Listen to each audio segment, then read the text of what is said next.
നമസ്കാരം, പ്രവാസി മലയാളിയിലേക്ക് സ്വാഗതം.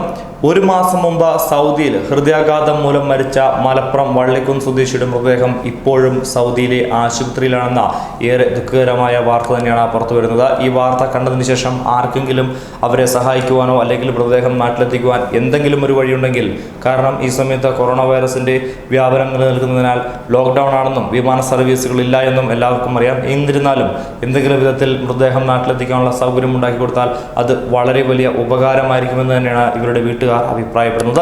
മൃതദേഹം നാട്ടിലെത്തിക്കാനുള്ള പ്രവർത്തനങ്ങൾക്ക് നവോദയ സാമൂഹ്യക്ഷേമ വിഭാഗം നേതൃത്വം നൽകി വരുന്നുണ്ട്. ഇക്കാര്യത്തിൽ അധികൃതരുടെ ഇടപെടൽ എത്രയും പെട്ടെന്ന് ഉണ്ടാകുമെന്ന് തന്നെയാണ് വീട്ടുകാരും ബന്ധുക്കളും ഇപ്പോഴും പ്രതീക്ഷിക്കുന്നത്.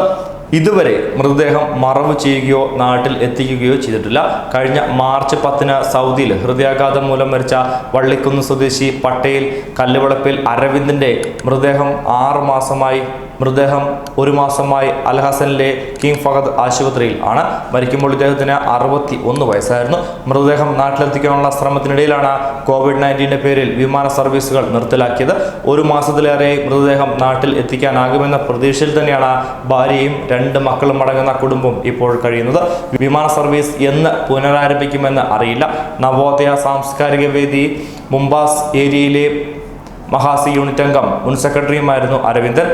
അൽഹസനിൽ നിർമ്മാണ മേഖലയിൽ 30 വർഷമായി ജോലി ചെയ്യുകയായിരുന്നു ഇദ്ദേഹം. എന്തായാലും പ്രവാസികളെ സംബന്ധിച്ചിടത്തോളം ഏറെ ദുഃഖമുള്ള ഒരു വാർത്തയാണ് ഇതെന്ന കാര്യത്തിൽ ഉറപ്പാണ്.